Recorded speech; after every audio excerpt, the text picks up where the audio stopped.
Bendito eres tú, Yahweh, Elohim, nuestro Rey del Universo, nuestro Redentor, que nos escogió entre todos los pueblos y nos dio su Torah. Bendito eres tú, Yahweh, dador de la Torah y la Torah viviente, nuestro Yeshua, nuestro Salvador, nuestro Mesías. Amén.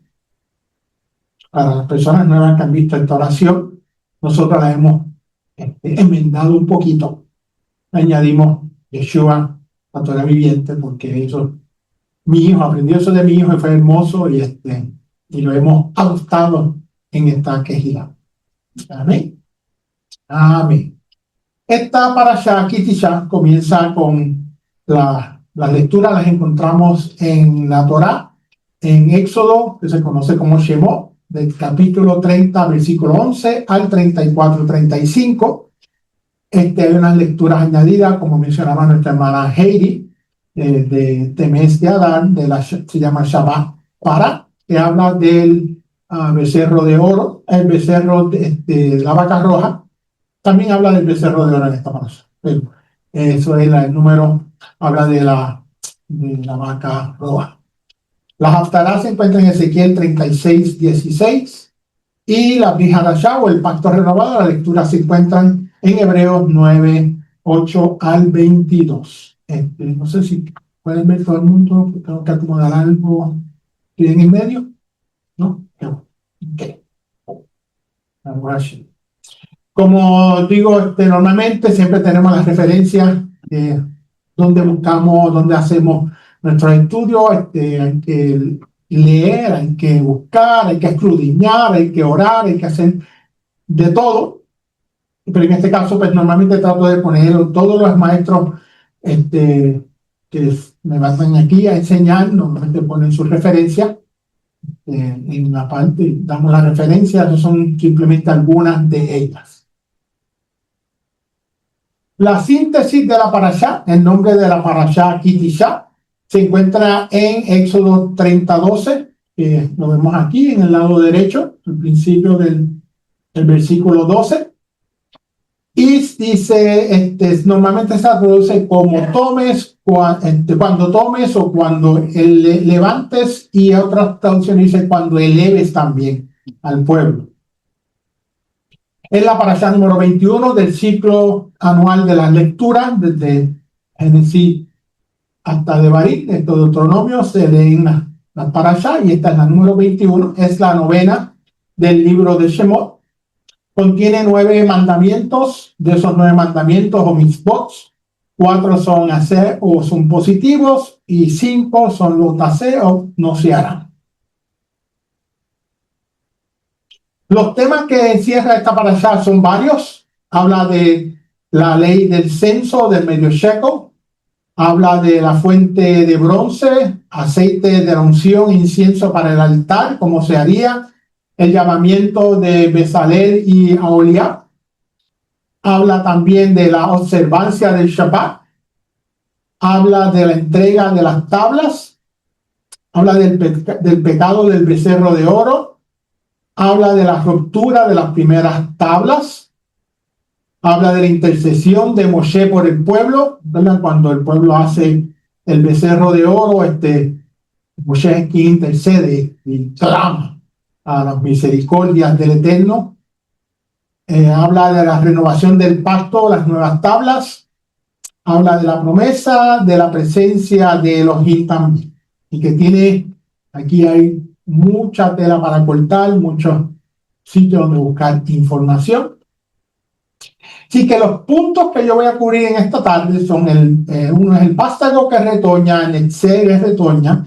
Vamos a estar hablando de algunas palabras en hebreo y su significado y la gematría, y la misericordia guardada por miles de generaciones, y el medio shekel rescata por el alma, rescate por el alma y la igualdad ante Yahweh. Y el título, como leyó nuestra hermana Heidi, es el Kitizá, el vástago que guarda misericordia y rescate perfecto en Yeshua. El texto que tengo para el que guarda misericordia a millares, el que perdona la iniquidad, la transgresión y el pecado, y que no tendrá por inocente al culpable. Esta parasha Kitizá, cuando tome su eleves, ordena a Moshe que haga un censo, que cuente entre el pueblo. También se conoce, como dije, como Shabbat Pará, por la razón de que menciona acerca de la vaca roja.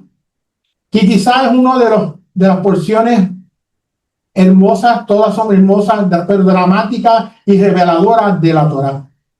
Ella comienza con la ley del censo y del medio shekel como rescate por el alma. Incluye instrucciones para el tabernáculo, enfatiza la observancia del Shabbat y culmina con el trágico incidente del becerro de oro, la ruptura de las tablas. En fin, hay, como dije, muchas cosas que encierran. Esta enseñanza va a explorar los dos puntos que mencioné primeramente: el vástago que retoña y la misericordia guardada por miles. Y a través de este análisis que vamos a hacer, esta enseñanza que vamos a hacer en el día de hoy, vamos a estudiar también la gematría. Yo tengo la mención de la referencia de la gematría. La gematría es, y lo voy a decir de ahora hasta antes, es muchos estudiosos, los sabios que estudian, cada letra del hebreo tiene un número, y entonces en ese número lo suman y llegan a un final, un número final, y de ahí pues pueden encontrar mensajes profundos o algo que el Eterno tiene guardado en su palabra. Vamos a estar hablando también del medio shekel, rescate por el alma y la igualdad ante Yahweh. Y antes de comenzar, la palabra dice que es rescate por el alma, pero nosotros ya tenemos a alguien que nos rescata. Aleluya. Simplemente es la palabra que menciona esto, y entonces quiero aclarar ese punto. También van a ver más adelante, y lo quiero también, un punto que quiero aclarar antes de todo esto, es que la palabra dice que es una obligación, que el Eterno se lo dijo al pueblo, pero hoy en día no hay templo, no estamos en Jerusalén, y por eso pues, no se hace en este tiempo. Y ustedes dirán, pero pastor, pero aquí usted al final dice que se recolecta. Sí, a mí vamos a estar hablando de eso al final. Y no quiero seguir sin esta parte que siempre la digo. Me disculpan, hermano. Amado Padre, mi alma te bendice y te glorifica y te exalta y te doy gracias. Te doy gracias por tu amor, por tu bondad y tu misericordia, Padre, que son nuevas en la vida de nosotros, en la vida mía, Padre. Ahora, Padre, yo te pido, como todos los Shabbat, que tú no permitas que de mis labios salga nada, ninguna palabra que vaya a afectar, a herir a tu pueblo, Padre. Tanto a los que están aquí presentes, los que están conectados, Padre, por internet, o que en un futuro podrían ver esta enseñanza, Padre. Que sea lo contrario, ama, que sea una enseñanza de edificación, Padre, para nuestra alma, para nuestro espíritu, Padre. Que nosotros podamos aprender de ella, Padre. Hemos sacado este tiempo, Padre, obedeciéndote a ti, Padre, guardando el Shabbat, Padre, alabándote y glorificándote y exaltándote, Padre. Te pido, Padre, que tus hijos, tus hijas, así como yo he aprendido preparando, Padre, este mensaje, Padre, esta enseñanza, Padre, que no seamos, Padre, solamente oidores, Padre, de ella, sino hacedores de ella, Padre. Que la enseñanza sea escrita en nuestros corazones, Padre, para el crecimiento espiritual de cada uno de nosotros, Padre. Y que podamos, Padre, reflejar, Padre, tu palabra hermosa, tu palabra viva, a cualquier persona que se acerque a nosotros, Padre. Te pido esto, Padre, en el nombre de Yeshua HaMashiach, nuestro Mesías, nuestro Salvador. Amén, amén y amén. Amén. Ahora sí. El propósito de la Torá, ¿cuál es el propósito de la Torá en referente a este mensaje acerca acerca de esta enseñanza? El propósito del medio shekel que señala el es para evitar que caiga una plaga. Dice que todo varón mayor de 20 años debe aportar exactamente medio shekel, medio ciclo de plata, como impuesto del censo al santuario. A diferencia de la ofrenda voluntaria que enseñamos en la parashá, que parashá es porción, es lo que significa parashá, porción, terumá, que se debía tomar algo, dice el Eterno en esa parashá, en ese momento, que trajeran ofrenda, oro, plata, bronce, voluntariamente. Quiero que hagan esto. En este caso, él menciona que no, que es algo obligatorio en ese sentido. Entonces, ¿cuál es la pregunta que nos podemos hacer? ¿Cuál es la razón de la instrucción de Yahweh acerca del medio shekel? Entonces, para contestar esta pregunta, vamos a analizar un texto peculiar que se encuentra en esta parashá o porción. Hay un texto específico que habla de ella. Esta parashá, el texto de esta parashá quizás vamos a ver que hay una letra que tiene algo peculiar, algo diferente, y que es clave para esta parashá o este mensaje que voy a traer en esta tarde. Obviamente, siempre que hay algo peculiar en la palabra, el texto en la Torá te quiere decir que te va a decir algo. Hay algo que debes prestar atención. En Éxodo 34:7 comienza y dice que guarda la palabra no ser, misericordia a millares, el que perdona la iniquidad, la transgresión y el pecado, y que no tendrá por inocente al culpable. Y antes de seguir, algo que me viene a la mente hermoso de esta palabra, este versículo simplemente está hablando de 3 pecados diferentes.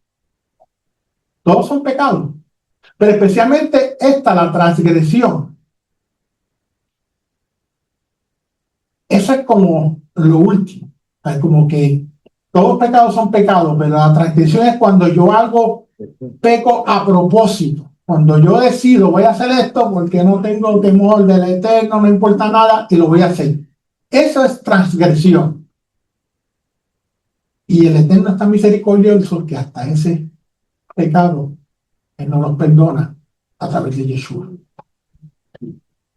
Amén. Pero seguimos al tema. Hablando de la peculiaridad. Como pueden ver, el versículo 34:7, aquí está la palabra no ser. Aquí también está la palabra no ser. Empieza a no ser en la lectura de derecha a izquierda. Y ven que esa nun es más grande, ¿verdad? Se ve como que más grande.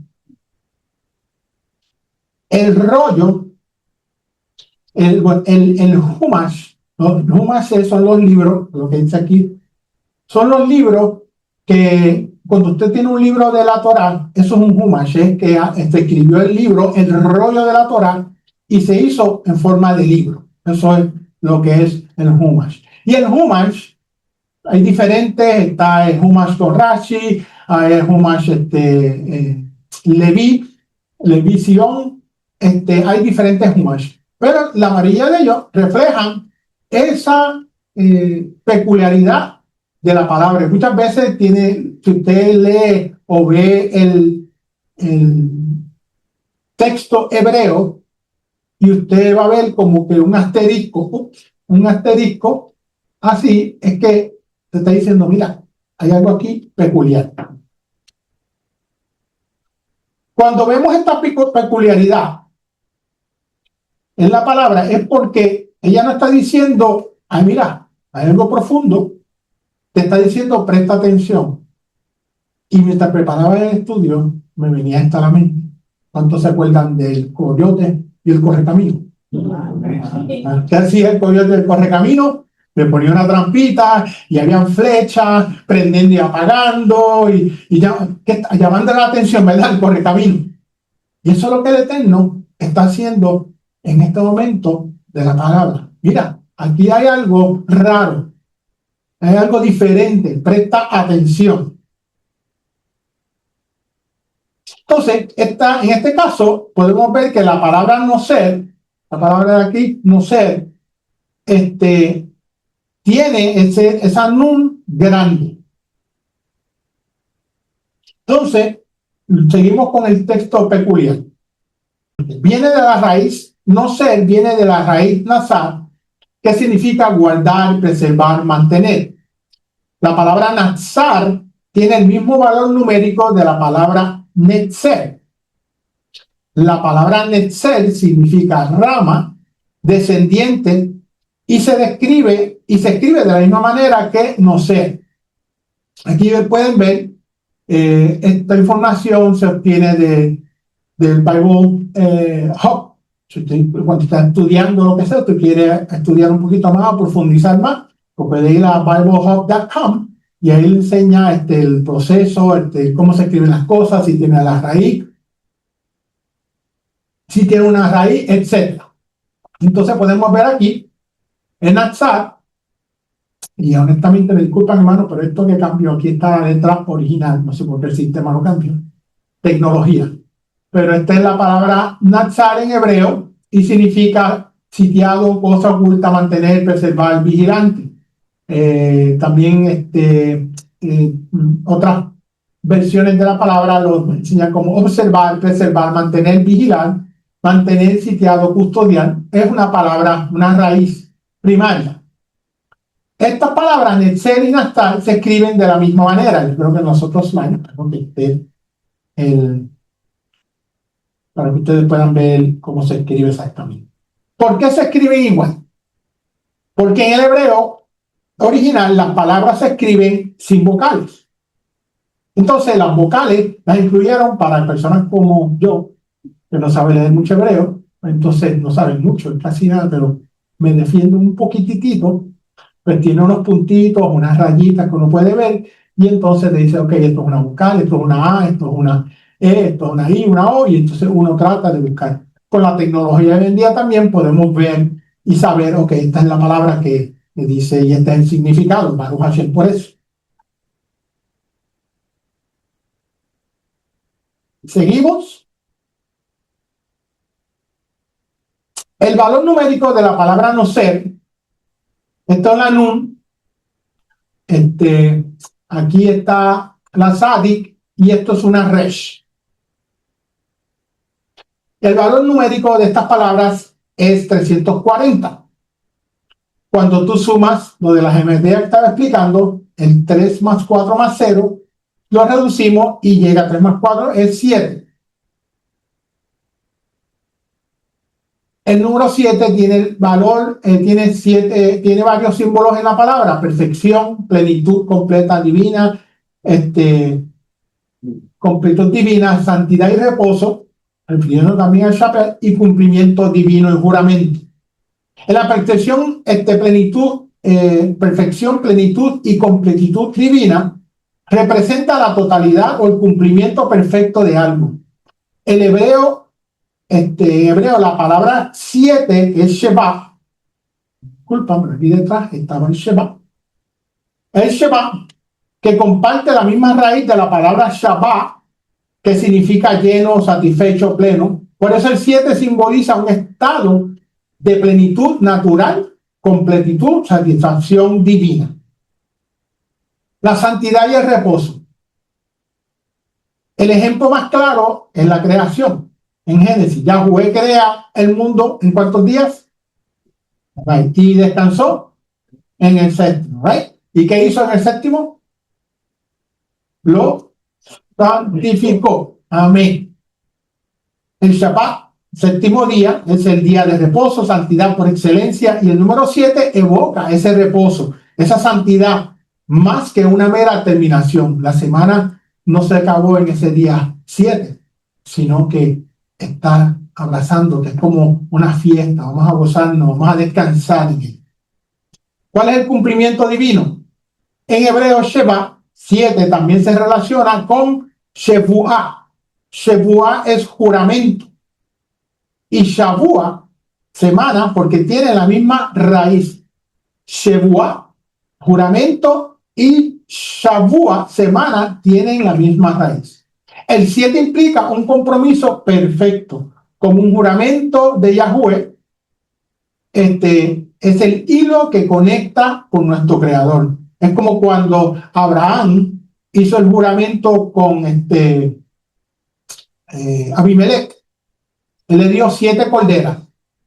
Y a través de la palabra podemos ver el 7 por todos los sitios. El 7 no es solo un número de finalización, sino de una perfección divina, santidad, reposo santo, plenitud completa en la voluntad de Yahweh. Es el número que une lo terrenal, los 6 días debajo de la creación, con lo divino, el descanso y esa bendición. El Shabbat está eso, es para que tú descanses, para que tú disfrutes todo lo que el Eterno te ha dado. Es eso, tú sabes. Es hermoso cuando hacemos el Shabbat y prendemos las velas y preparamos una comida, en fin, hacemos algo. Y eso es, como nos enseñaba hace tiempo la pastora Flor, que vino aquí a dar una enseñanza, hermoseamos el Shabbat. Cuando prendemos las velas, cuando hacemos lo que estamos haciendo es hermoseando el mandamiento. Otros ejemplos que la palabra común de la palabra 7 son estos. Hay 7 lámparas de la menorá. Una menorá, pero tiene 7 lámparas. 7 sacerdotes con 7 trompetas que rodearon a Jericó por 7 días. Naamán se baña 7 veces en el Jordán y queda sano. ¿Por qué no una sola vez? Perfección, el Eterno, como él dijo. ¿Sabes por qué tengo que bañarme 7 veces? Y los que, yo, gracias al Padre, he podido ir a Israel, y cuando fuimos con la persona que nos llevó, íbamos a hacer inmersión, y él no nos llevó al Jordán, y pude hacer la conexión cuando Naamán se queja.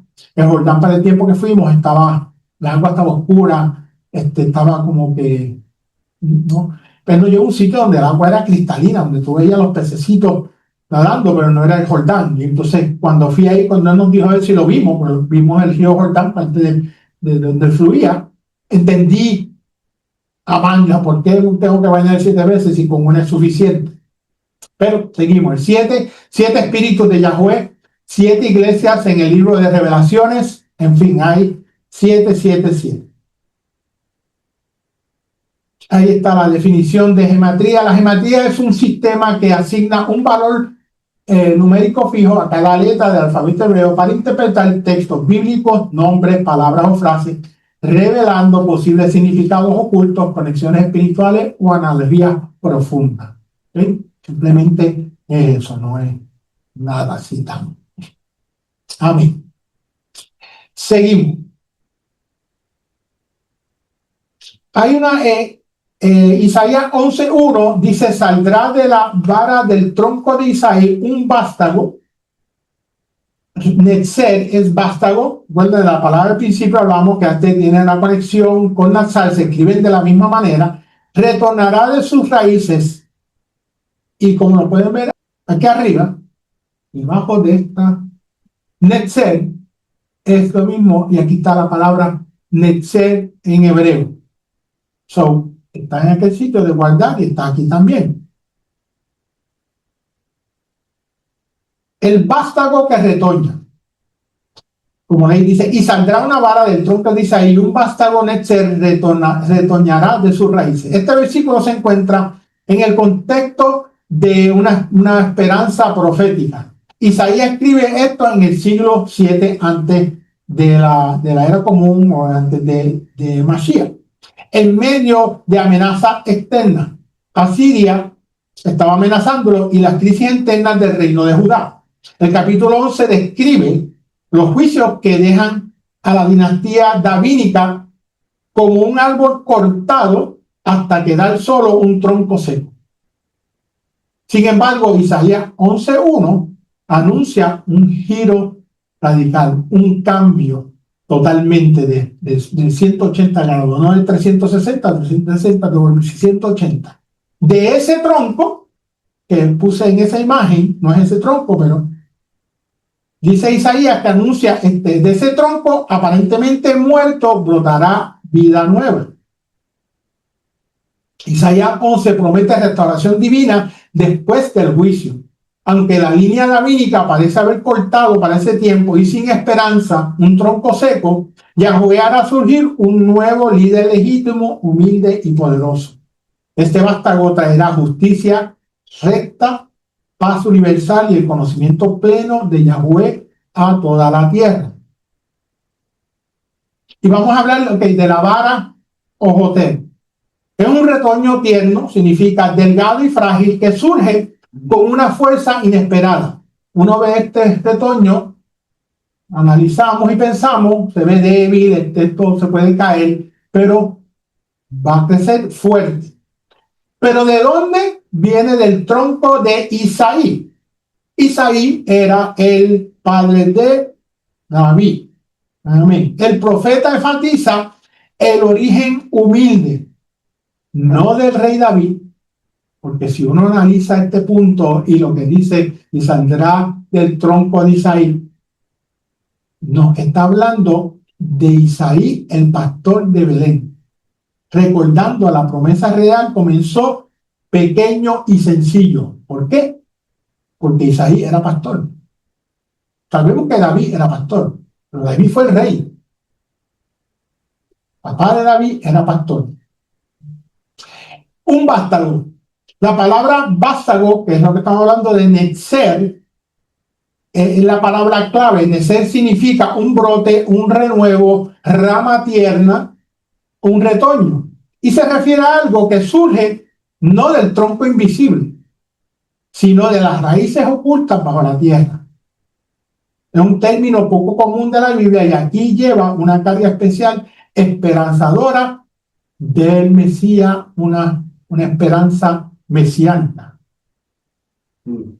Esto, lo vemos aquí, salió del tronco, no, salió de las raíces de ese tronco que aparentemente está seca. De sus raíces, las raíces representan lo profundo y lo que queda vivo, incluso cuando el árbol parece estar destruido del juicio, el exilio o la infidelidad, que fue lo que le sucedió a Israel y a Judá. Por eso es que ocurre esto. Entonces, cuando mira que fueron cortados, ya no están, no están cortados, están ahí. Retoñará, dará fruto. El verbo deriva de para, fructificar, multiplicarse y brotar. Indica no solo la supervivencia, sino abundancia, vida y productividad futura. Eso es lo que significan todas estas palabras que están en el versículo.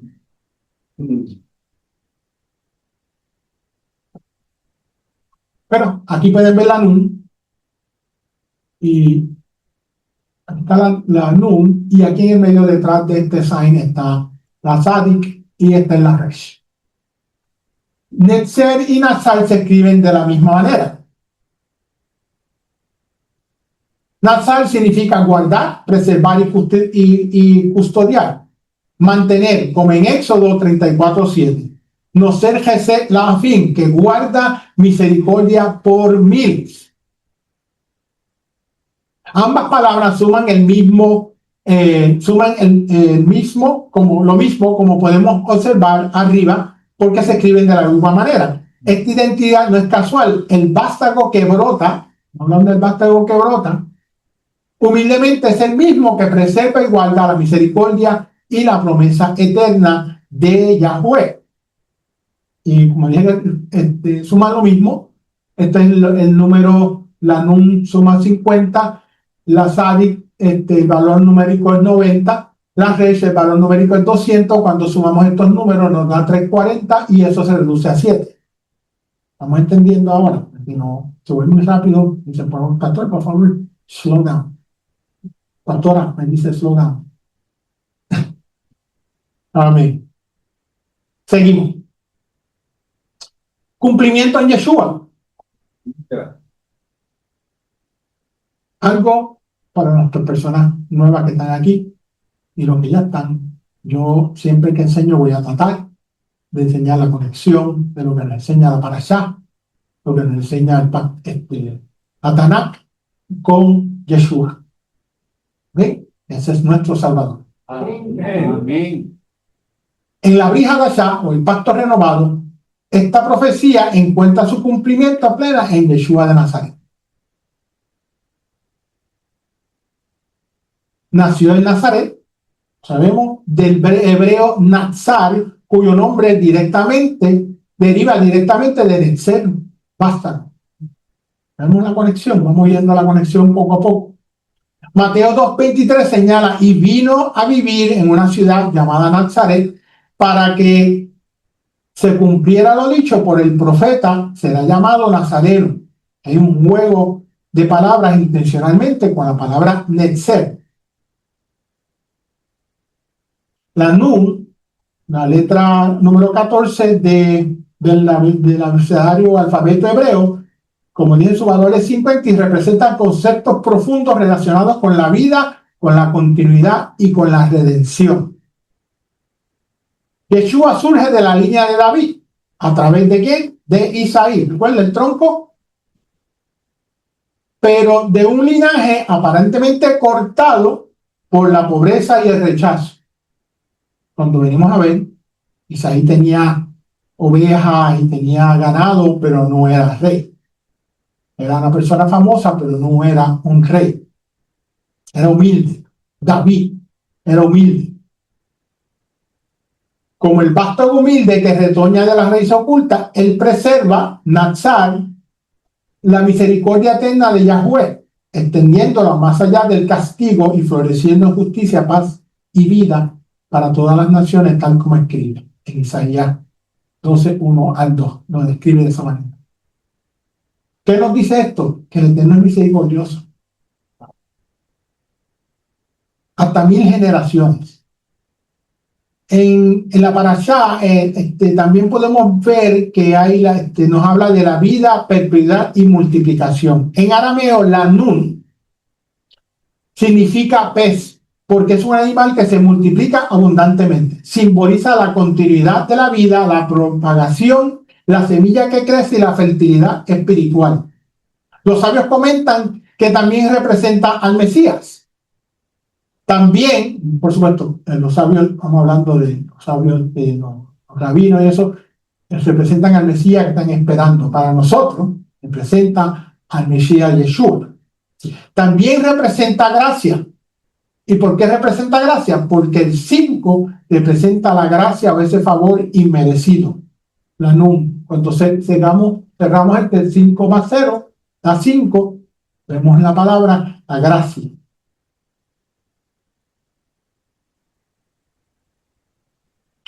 Humildad, caída también y redención. La forma de la nun es una forma curvada o alargada y evoca a veces una persona inclinada. Vamos a buscarla aquí. Sí. Una persona inclinada. Esta es la nun del paleo o nun original del alfabeto cuando se empezó a escribir y se ve como si fuera una persona encorvada, humillada.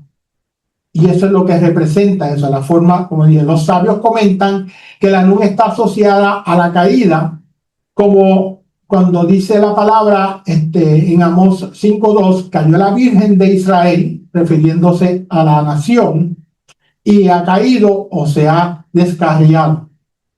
Sin embargo, algo hermoso que si hay una relación entre que cayó la nación, cayó la Virgen, como dice Amós, el Salmo 145:14 dice que Yahweh sostiene al que cae.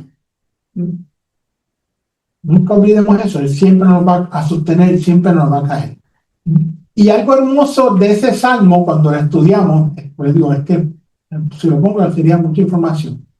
Ese salmo, todas las letras, el principio del Salmo 145, tiene todas las letras del alfabeto hebreo, menos la Nun.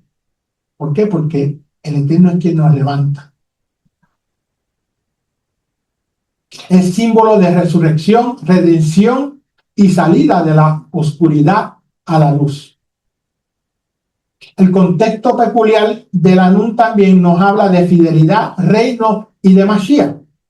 En hebreo, una Nun se relaciona con reino, y especialmente con el heredero del trono. ¿Quién es el heredero del trono?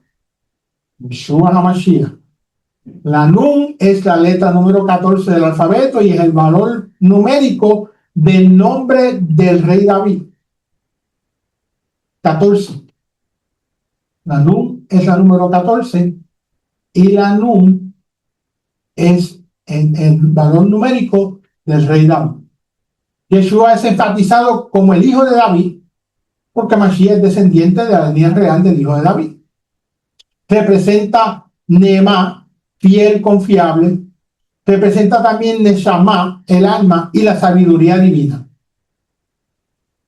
Se asocia con el Mesías como el pez que nada en las aguas de la Torá o como el que trae perpetuidad y reino eterno. ¿Por qué pez? Ahora pueden hacer la conexión, no sé lo que han visto nosotras ahora, pero los mesiánicos del primer siglo hacían un dibujito como de un pez. La conexión de Mashiach. En el contexto de Éxodo 34:7, que veníamos discutiendo, la Nun agrandada de no ser que guarda, que preserva la misericordia, destaca visualmente este atributo divino. Algunos comentadores lo ven como una alusión hasta de la serpiente que tuvo en el Edén, o el pecado del becerro de oro, y cómo Yahweh puede perdonar y guardar misericordia eterna pese a las caídas humanas. Cada uno de nosotros, al menos yo sé que hemos caído, hemos fallado, pero el Eterno, su misericordia, nos da oportunidad. Amén. Eso es hermoso, o sea, nosotros estamos aquí por eso, porque ¿quién nos puede perder eso? Su misericordia. Amén. La Nun representa la vida eterna que se perpetúa a pesar de nuestras caídas. La humildad que lleva a la redención.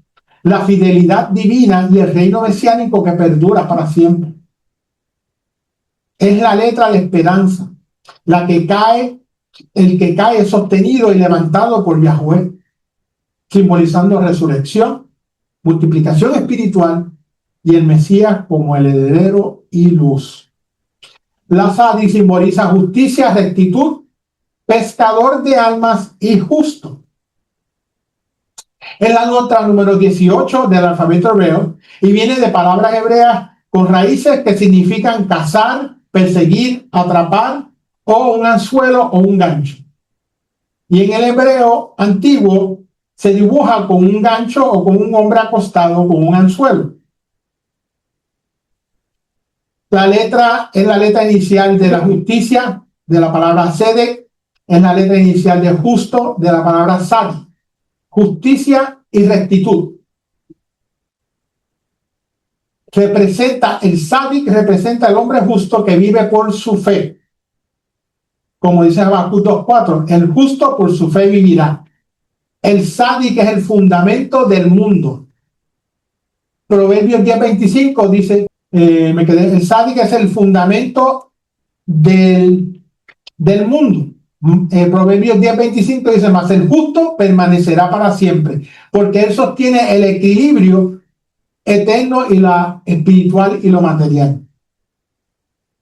Y la forma Sadi, pues quería explicarle que salió en esa forma, era el highlight que había puesto para la letra Sadi, que muestra esa humildad como si una persona estuviera orando, humilde ante el Eterno.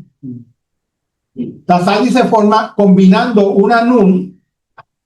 ¿Recuerdan? ¿Te parece la Nun? como si fuera una nun, ¿right? Y eso era lo hermoso de esta enseñanza. La sal y forma, como dije, una nun encorvada, volvemos a ver como si fuera la nun encorvada, que representa la humildad caída, como pudieran ver en el ya. Y tiene una yud aquí. Esto sería como una yud del nombre del Eterno, la yud Hei Vav Hei, y tiene una yud que está conectada. Vamos a imaginarnos que esta es la yud, está conectada a la espalda de la nun. El Eterno está conectado a nosotros.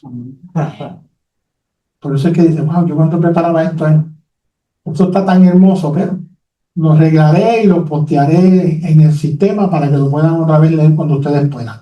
Pero eso simboliza a alguien humillado que está en caos, que podría estar en dificultad, la nun encorvada, triste, orando, o las razones que sean, pidiendo algo, pero recibe el apoyo divino, esa ayuda que está conectada y que te ayuda en ese momento. Nunca olvidemos eso,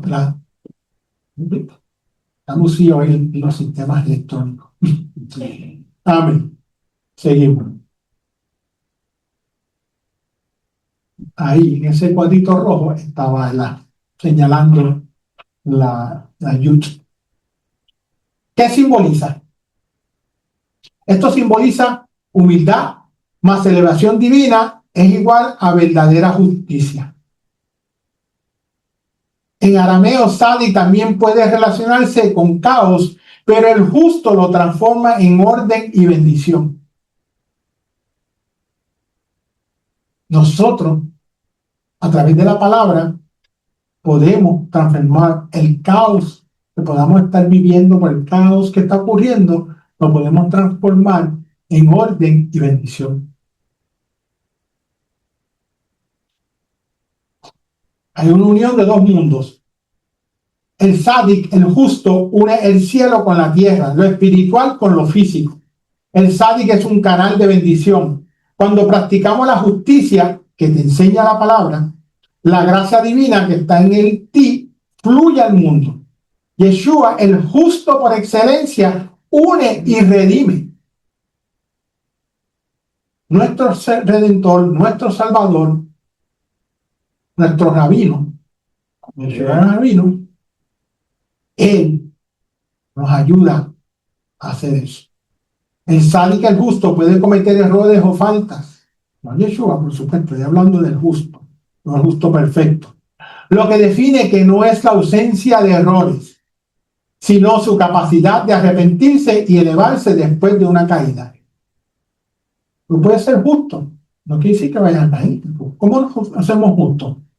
Estudiando la palabra, imitando al Eterno, viviendo lo que Yeshua nos enseñó que viviéramos. Esa es justicia. Puede ser que caigan durante ese proceso, que cometa un error. Pero si nos levantamos y nos arrepentimos, seguimos haciendo lo que el Eterno hace. Eso es esperanza. Eso es misericordia. Eso es bondad.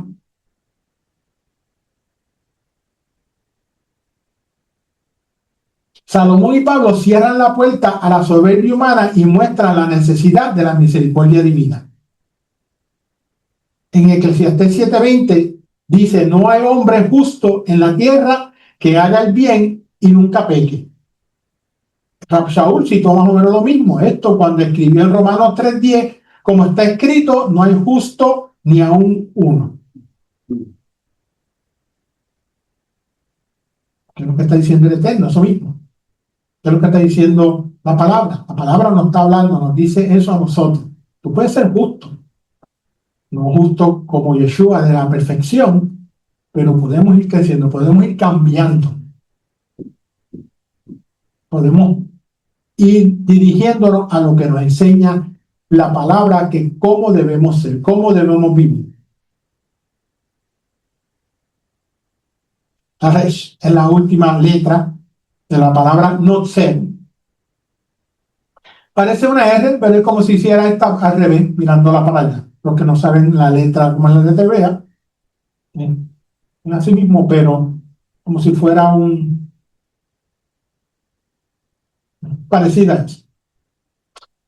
La resh significa cabeza, principio o comienzo y autoridad.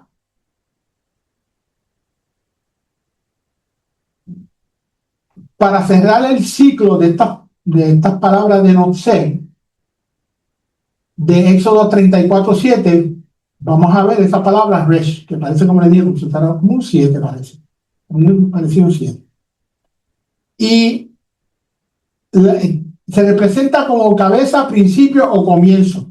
La palabra hebrea Rosh, ¿de qué? De Rosh Hodesh, ¿verdad? Cada mes nosotros celebramos Rosh Hodesh, principio del mes. La palabra Rosh significa exactamente cabeza, la parte del cuerpo, y también principio, inicio, cima, líder o primero. Yo no quiero adelantar porque quiero enseñarle algo aquí en esta mal. Así se escribía la letra Rosh al principio. Pueden ver la conexión. Resh de cabeza, Rosh. Aunque esta letra está casi al final, es la número letra 20. Resh representa el comienzo o el origen mental de todo. La mente, el intelecto, la voluntad y la conciencia. Simboliza de que todo empieza con la cabeza, pensamiento, decisión, liderazgo, divino o humano, autoridad y liderazgo. Su forma antigua, como le enseñé ahora, se aparece como esta cabeza, este perfil, representa a un gobernante, al jefe, nuestro creador, como cabeza de toda la creación. Si movemos o intercambiamos las primeras letras de Rosh en hebreo y ponemos la Rosh al final, se queda la Aleph, la Shin y la Rosh al final. Si movemos esas letras, obtenemos otra palabra. Y esa palabra es Osher. Y esa palabra significa felicidad. Lo que nos enseña que la cabeza, una mente alineada con Yahweh, está el origen de la verdadera felicidad. Pueden ver como en Rosh, como no lo pueden ver aquí, es necesario verlo, pero ¿qué es lo que estaría? Es lo que estaría aquí. Lo que ocurre es que la Resh se cambia al final y cuando haces eso te queda al principio y sale la palabra Osher, que significa felicidad. Rosh más Osher igual a cabeza, mente alineada con Yahweh, está el origen de la felicidad. ¿Y cómo nosotros encontramos esa felicidad? Pastor, acepté a Yeshua como mi Mesías, como mi Salvador, y soy feliz. ¿Sí? ¿Es verdad? Es muy cierto. ¿Y qué pasa al otro día? Al otro día, sigue siendo el mismo. ¿Por qué? Porque esto no es un switch. No es algo que acepté a Yeshua y prendí el switch y ahora soy diferente. No. Tenemos que meternos en la palabra, tenemos que estudiar la palabra, tenemos que aceptar y analizar y todo lo que conlleva estudiar para que nosotros nos podamos parecer a nuestro Salvador. Eso es lo que significa eso, esa felicidad. Y mientras preparaba esto, no sé si ustedes lo pensaron, pero yo lo pensé. La palabra no dice, o la Biblia dice que los pensamientos salen del corazón. Y que los pensamientos están de la mente, ¿right? Pero la palabra dice que los pensamientos salen del corazón. Y es muy cierto, porque el corazón es el centro vital unificado del ser, de la persona, emociones más voluntad más mente. Sin embargo, Rosh, cabeza, no es la fuente de los pensamientos. Pastor, si está contradiciendo. No, quiero aclarar ese punto. sino es el lugar de autoridad, principio y dirección, donde los pensamientos de mi corazón deben ser guardados por la mente, ordenados y sometidos a Yahweh. Ahí está la relación. Sí, la palabra dice eso, pastor, el corazón es un órgano que pompea sangre. Uno puede decir eso, no hay más, porque si la palabra me dice a mí que los pensamientos salen de mi corazón, es porque es así. Amén. Entonces, cuando yo actúo es porque hay algo que está pasando. Con mis pensamientos deben ser mis acciones que salen de mi corazón, de estar alineadas con lo que el Eterno Yeshua nos enseña en su palabra. Una cabeza alineada con Yahweh, una cabeza alineada con las enseñanzas de Yeshua, transforma los pensamientos del corazón en justicia y felicidad. Una cabeza, hay otra dualidad, una cabeza inflada que puede traer el ego, Rasha, se pervierte. ¿Ven la diferencia? Resh nos recuerda someter nuestra cabeza, nuestra mente, nuestro liderazgo, nuestro pensamiento a Yeshua como cabeza para que los pensamientos del corazón florezcan en su voluntad, no en idolatría como ocurrió con el becerro de oro. Yahweh no solo guarda la perpetuidad en Nun y la justicia en el Sadi, sino que lo hace como cabeza suprema, con autoridad eterna y principio de todo. Podemos ver el no ser ahí, en esas tres cosas. Yahweh no solo guarda con perpetuidad la Nun, justicia a Sadi, sino que lo hace con la cabeza Rosh suprema, con autoridad eterna y principio de todo. Amén. Seguimos con el próximo punto, el medio shekel, rescate por la alma y la igualdad ante Yahweh. ¿Cuál era la orden? Contar al pueblo, ¿verdad? Éxodo 30:11 dice, habló ya también Yahweh a Moshe diciendo, cuando tomes, eleves, cuentes el número de los hijos de Israel conforme a la cuenta de ellos. Lo que dice. ¿A quién había que contar? Todo mayor de 20 años. Esto era porque en el antiguo Israel estos hombres eran los que podían ir a la guerra. En la mentalidad antigua,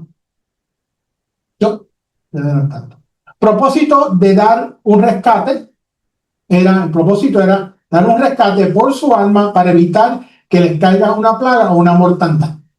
Y por eso quería aclarar esto, porque no quería que pensaran, pues si voy a dar esto, pues, entonces como que si uno lo lee, uno puede decir, estamos comprando al Eterno. No, ese no es el propósito, el Eterno no se puede comprar. Es imposible eso. El acto de contar implica posesión y control. ¿Qué tenían que hacer ellos? El propósito era aportar medio ciclo de plata, Éxodo 30:13, la mitad de un ciclo será la ofrenda a Yahweh. Todos, ricos y pobres, tenían que dar lo mismo. ¿Qué significa esto? Igualdad ante los ojos de Dios. Ningún pobre decía, yo soy pobre, voy a dar 100,000 ciclos de plata. Y tú como eres pobre solamente puedes dar medio. No. Vamos otra vez, el Eterno. Todos nosotros, cada uno de nosotros, somos iguales ante los ojos del Eterno. Y lo más importante de eso que me viene a la mente, si todos somos iguales ante los ojos del Eterno, empezando conmigo, los veo igual también. Yo no soy más que ninguno de ustedes. Simplemente pues, estoy aquí porque el Eterno, después de un tiempo, muchos años, ok, párate de ahí arriba, por ahora. Pero todos somos iguales.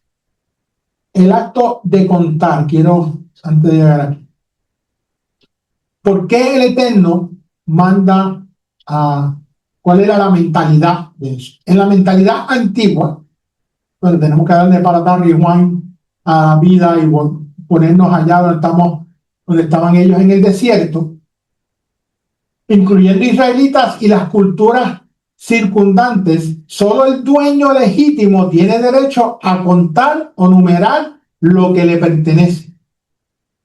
¿Ven el punto de por qué los manda a contar? ¿Por qué? Porque Israel le pertenece a él. Nosotros le pertenecemos a él. O como hemos visto no sé si aquí hay personas que han sido granjeros o lo que sea, pero yo nunca he sido granjero, pero en las películas veo que antes pues le marcaban al ganado, lo marcaban con una de esos, y hoy recientemente, hoy no, pero en estos tiempos he visto también que ahora le ponen un número al ganado y no creo que las marcan. La estaban contando, ese es el punto de ellos, esa era la mentalidad. Si un líder humano, en este caso Moshe, David, ejemplo, contaba al pueblo sin el mandato explícito de Yahweh o sin el rescate, está actuando como si él fuera el líder, como si él fuera el dueño de Israel, en vez de reconocer que Yahweh es el verdadero dueño. ¿Cuál es la diferencia? En este caso, el Eterno le dice a Moshe, cuéntame, y antes que lo cuente, esto es lo que vas a hacer. Cada persona viene y verdaderamente, si leemos más y estudiamos más, no fue que le dijo a Moshe, cuenta 1, 2, 3, 10, 20, no hizo eso, sino que la persona traía un medio ciclo y de ahí era como si lo estuviera contando. ¿Qué nos dice la palabra? Que le damos fast forward a la palabra nos dice que David hizo un censo. Y eso trajo castigo al pueblo. ¿Por qué? ¿Porque qué? No. El Eterno no mandó que contara al pueblo. Esa fue la situación. No fue el medio cheque, no, sino que David decidió contarlo y no esperó que el Eterno le dijera. Esto es una forma sutil, cuando tú haces eso, es una forma sutil de idolatría. ¿Por qué? Porque pones al hombre o al que está a cargo, en este caso, damos el ejemplo, el Eterno, el líder era Moshe. Sí, él recibía las órdenes del creador, del supremo, pero el líder en realidad era Moshe. En el caso de David, ¿quién era el líder? El rey David. Entonces, ¿qué pasa? Esa es una forma de cuando tú haces, en otras palabras, lo que tú quieres, te pones en lugar del Eterno y le roba la soberanía sobre su pueblo, y en este caso sobre tu vida. Pastor, ¿y cómo yo aplico eso a mi vida? Sencillísimo. Cuando yo hago lo que a mí me da la gana, como decimos en Puerto Rico, pues entonces, ¿qué estoy haciendo? Me estoy poniendo yo a cargo. Esta es mi vida. Yo voy a hacer lo que yo quiera porque así me place. La palabra dice esto, pero yo lo voy a hacer de esta otra manera. Eso es una manera sutil de idolatrarte. No que nosotros lo hacemos, sino que es como yo oraba esta mañana, para que lo que aprendamos, si alguien lo dice, pues mira, no, tú estás haciendo esto indirectamente, tú no te estás arrodillando ante una imagen o nada, sino tú estás hablando. Por eso es importante que nosotros siempre reconozcamos al Eterno. De las personas que están aquí, lo han oído, cuando yo acepté al Eterno para las personas nuevas. Yo tenía un decir, porque el Eterno lo dijo, en ese momento lo puse en mi corazón, y cuando yo hablaba con las personas, les hacía algo y les decía, sí, gracias al Eterno. Usaba la otra palabra, D-I-O-S, pero decía, sí, gracias al Eterno. Y todo lo que hacía, gracias al Eterno. Yo estaba en el ejército cuando eso, y tenía un compañero, y él me preguntó, ¿por qué tú siempre estás dando gracias al Eterno? Todo lo que tengo, todo lo que he hecho, todo como soy, todo lo que he hecho, ha sido gracias a él. ¿A quién más le voy a dar gracias? Y ese simple hecho, no es que vaya a funcionar con todos ustedes, ese simple hecho lo llevó a él espérate, y Harry, yo lo conozco, diferente, y gracias al Padre, eso fue como una semilla que se pudo sembrar en esa persona, para que viniera y aceptara a Yeshua como su Salvador. Por eso, porque la gloria es de Él. Amén. Otra cosa que ocurre cuando tú cuentas sin habértelo mandado. El censo de Éxodo 30 se hace con varones, que dije, de 20 años, ¿verdad? Para arriba. Que eran aptos para la guerra. Contar el número de guerreros fácilmente lleva a confiar en la cantidad. Mira cuán grande y poderoso somos, en lugar de confiar en Yahweh como fuente de victoria. Jueces 7 nos habla de eso con Gedeón, donde Yahweh reduce el ejército para que no se gloríen en su fuerza. ¿Right? Si leemos Jueces y si le damos, y la masa gris no nos falla bien, creo que él tenía como 3,000 soldados, y vamos allá a batallar con 3,000 valientes, yo puedo hacerlo, ¿no? Y el Señor le dijo, no, hay que bajar ese número. ¿Por qué? Por lo mismo. Porque la gloria es del Eterno. Vamos a darle forward a nuestra vida ahora mismo. ¿Qué ocurre ahora mismo? Somos testigos, ¿no? De Gedeón no sabemos, pero hoy sabemos qué está ocurriendo con los Estados Unidos. Verdaderamente le está dando una tunda a Irán. Esa es la realidad. Un país que era poderoso. ¿Qué puede causar eso? Que la gente se glorifique, se gloríe, los líderes se gloríen en Irán, la nación más poderosa del mundo, etcétera, etcétera. ¿No? Este es un ejemplo claro de hoy. Espero que alguien esté dirigiéndolo espiritualmente. Nosotros oramos por los líderes. El orgullo humano dice, nuestro poder está en los números. El orgullo humano dice, nuestro poder está en los números, en el ejército, en nuestra organización. Esto desplaza, esto elimina la fe, y la fe desplaza esa idolatría. Confiar en algo creado en vez del creador. Debemos siempre de confiar en el creador. El rescate, ese rescate que el Eterno le dijo al pueblo, le dijo a Moshe que diera al pueblo, es la vacuna contra ese orgullo. Es simplemente eso. Sí. Es una manera de resolver este problema, que no se vayan a enorgullecer. Somos tantos, somos esto. No, ustedes no son nada. Yo soy el que soy. Yahweh no prohíbe todo el censo, pero lo que lo hace peligroso sin rescate, porque el simple conteo puede inflar ese ego nacional o ese líder.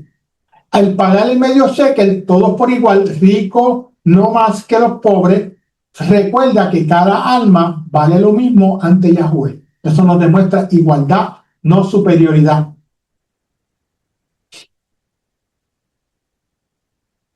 Nadie, y esto es importante, nadie se salva ni se justifica por méritos propios o por pertenecer a un gran número.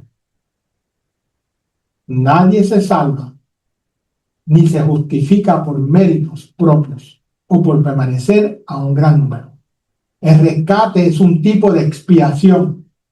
Reconocemos que el pueblo es pecador y necesita redención divina, no autosuficiencia. Sin ese pago, el censo se convierte en una declaración de autosuficiencia humana. Somos muchos y fuertes por nosotros mismos, orgullo puro.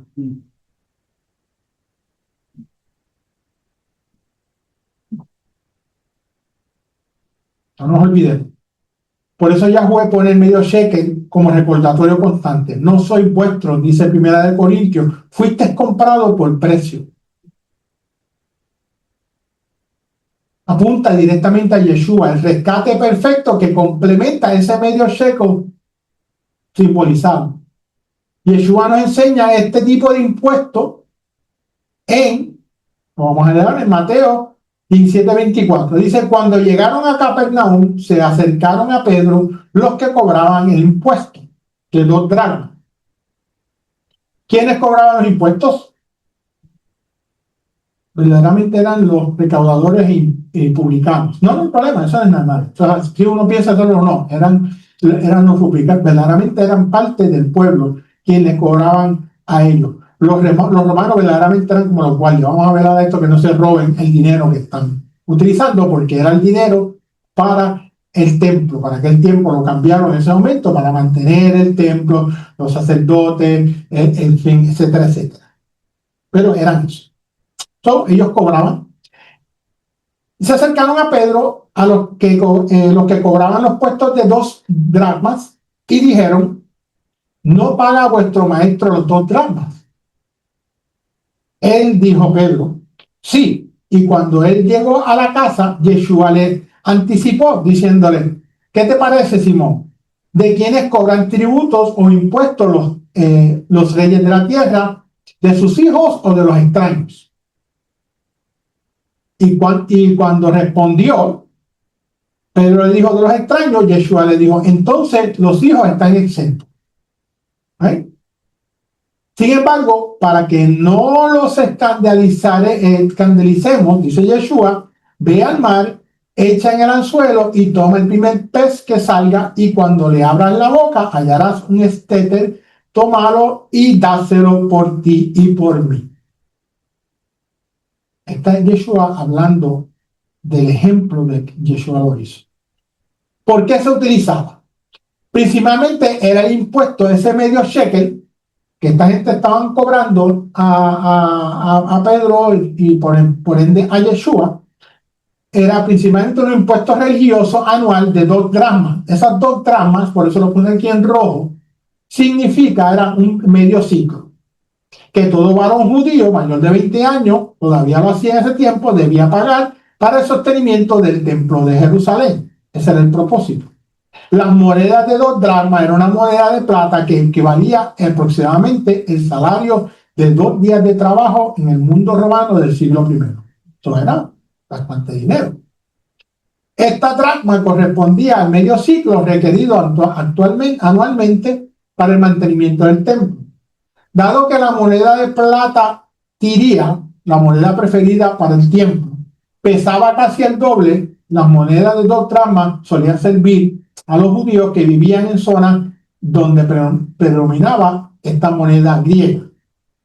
Josefo explica más acerca de esto. Josefo era un historiador que escribe en el libro de las antigüedades. Señala que cada primavera se enviaba gente para recaudar este impuesto a los judíos en todo el imperio, lo que ilustra la amplia y conocida que era esta obligación.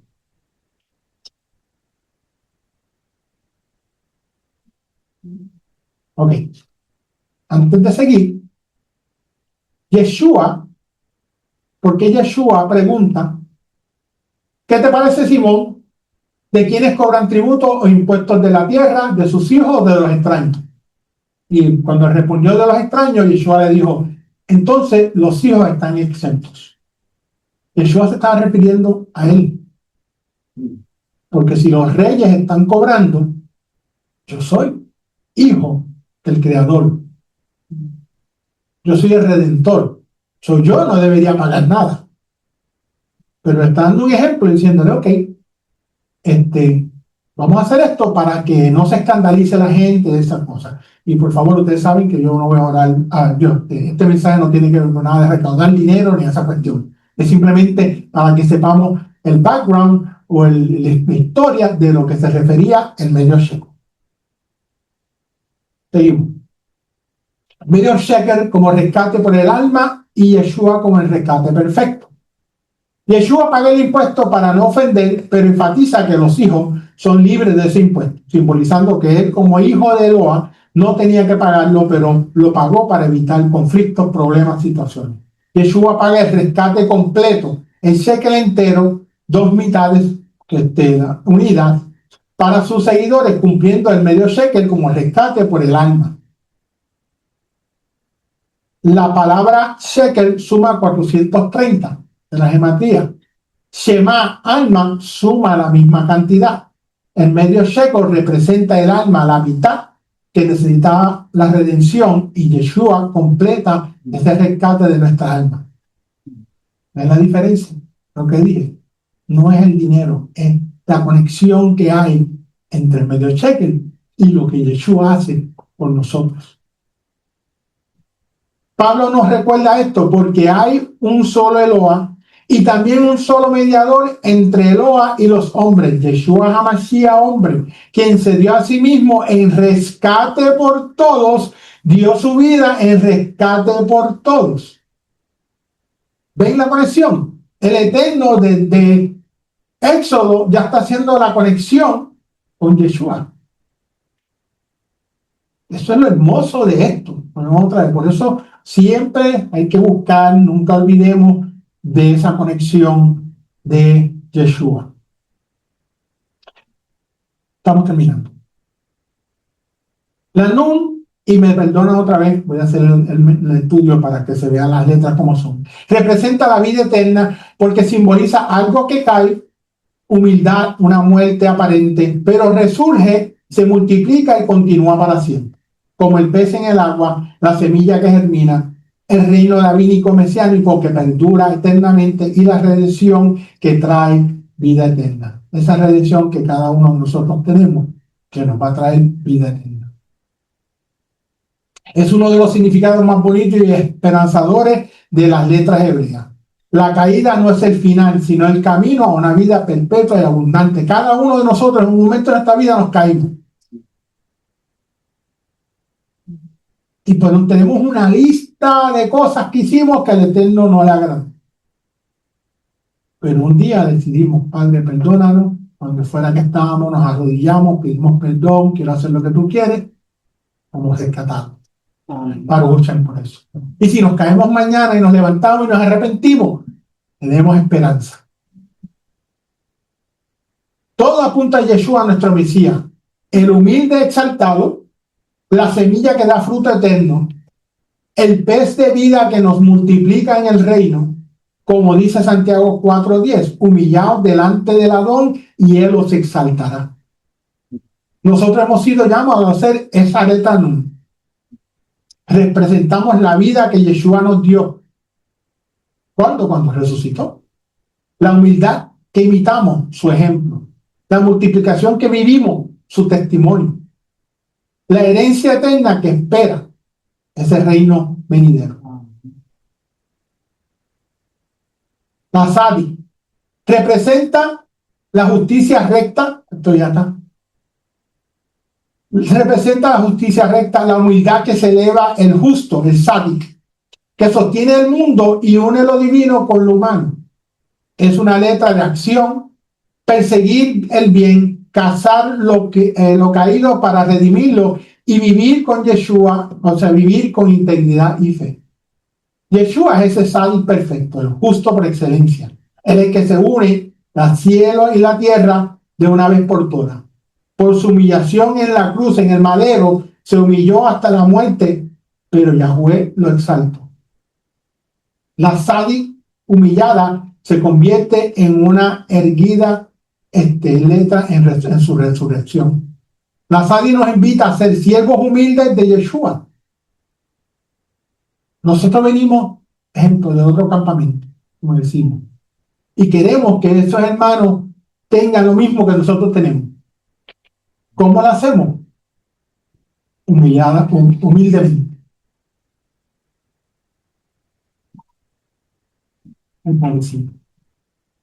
La Sadi nos invita a ser siervos humildes de Yeshua, pero al mismo tiempo nos exalta a él porque somos hijos de un rey, Yeshua HaMashiach. No somos justos por nuestras propias fuerzas, pero en Yeshua floreceremos como justos. Como esa semilla que muere en la tierra y resucita llena de vida en la luz de su palabra. Nosotros estamos creciendo a la luz de la palabra. Estamos germinando, retollando. Vivamos como sadios, justos y rectos, siendo ejemplos vivos del testimonio de Yeshua en nuestras vidas diarias en el mundo. Persigamos la justicia con acciones concretas. Ayudemos al que necesita. Compartamos las buenas nuevas y vivamos con fe y humildad. Eso es lo que nos enseña la Sadi de no ser. Él es el que caza, redime lo perdido. Yeshua es el que caza y redime lo perdido. Nosotros podemos hacer lo mismo. No redimimos a nadie, pero podemos ir a cazar y ser pescadores de hombres y llevar la palabra. La Resh representa la cabeza, mente, inicio, liderazgo. La autoridad divina como principio de todo, pero también la humildad del pobre que depende de Yahweh. Es el principio que puede llevar a la felicidad o Shel, si nos alineamos con lo divino, o nos puede llevar a la separación si nos infla el ego. Eso es lo que hay que tener cuidado. Pero si el ego nos levanta, nos acordamos de él. Noser enfatiza que la misericordia de Yahweh es eterna porque Él es la cabeza soberano que preserva desde el principio. La misericordia no solamente está en los 13 atributos que leemos en Éxodo del Eterno, no. Está desde el principio, desde la creación, está la misericordia del Eterno. Resh nos recuerda que Yeshua es mi cabeza, me someto a su liderazgo humildemente. Resh nos recuerda a no permitir que mi ego se infle, sino aprender a depender de Yahweh que nos trae felicidad. Su misericordia es eterna, no sé, me guarda desde el principio, vivo seguro en Él, porque Él extiende su misericordia a mi vida. No ser Jesé la afim, que guarda misericordia por miles de generaciones. Nunca olvidemos que uno de los 3 atributos de Yahweh es la misericordia. Esa misericordia que Yahweh proclamó a Moshe después del becerro de oro, después del pecado del becerro de oro.